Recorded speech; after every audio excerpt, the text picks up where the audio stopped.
is beautiful outside. It's been nice to get the rain, but also nice to get a little bit of a break. Yeah, for sure. And we get another bit of a break tomorrow. There'll be a few showers with the weekend.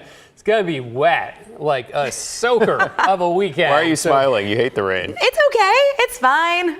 It just rolls right off your back. It's water off of Christine's back. Just like basically. a jacket. Yeah. Right. Let's take you up to the mountain right now, though. How dramatic is that? That's cool. Oh, wow. What do you call that?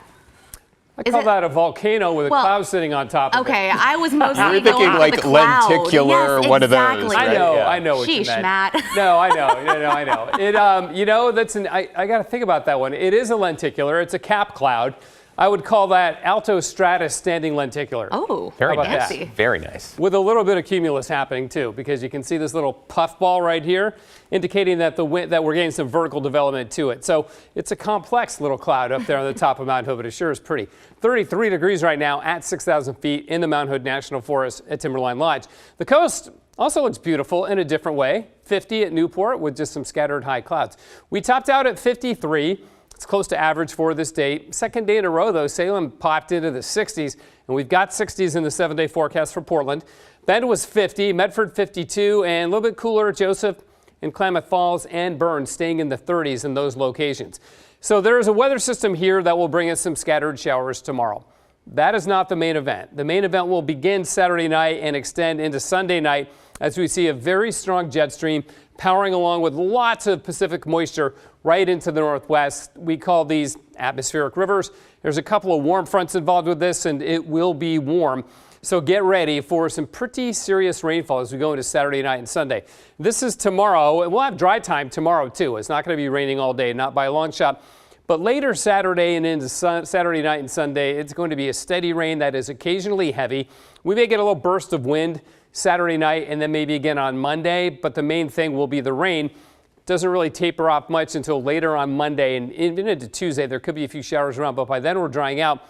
And after that, it really dries out and warms up. So we'll see our warmest weather of the year so far around the middle of next week. But in the meantime, this is Saturday at 4 o'clock. I mean, look at the supply of moisture. Very concentrated, pretty narrow down there. It expands outward as it reaches the west coast, but that's a lot of water coming to the west coast as we go into Saturday night and Sunday. Now, oftentimes with these atmospheric rivers, the area of the really heavy rain is focused into a fairly narrow band, say 75, 80 miles wide. We'll have to wait and see how this one shapes up. It should begin to wind down on Sunday and into Monday, and even though we have rain on Monday, it won't be quite as intense. We don't get a whole lot of rain by the end of the day Saturday, but we do on Sunday. By the time we roll into Sunday night, that's 2 inches basically in Portland. I think we'll get an inch anyway. I don't know if we'll get 2 inches in 24 hours, but the mountains will and the coast will. And by the time it all begins to wind down on Monday, we're talking 3-4 inches on the coast, maybe even 5 or 6 on the southern Oregon coast and parts of the Cascades the same. And that 4 inches on Mount Hood, by the way, that's inches of rain, not inches of snow, unfortunately. So it's going to be a wet affair on Mount Hood. So weather impact alert for the weekend beginning Sunday night and then rolling into Monday morning. Heavy rain. We could get ponding of water on the roadway, so that would be one impact that would probably impact the most people if you're driving around. Low intersections, low spots on roads. You know how that goes around town. And just be aware there could be high water. There is the potential, too, on the slopes that are not covered in snow in the Coast Range and the Cascades, that we get landslides with this amount of rain in this period of time. Then, as we go to the middle of next week, that's high pressure and warm weather coming our way. We are 51 right now, freezing level 7,100 feet already. Okay then, cloudy with showers tomorrow, low 50s. Here comes the heavier rain Saturday night, Sunday and into Monday. That's when we have the alert. And then it dries out. And look at those mid 60s on Wednesday and Thursday. We're back after this.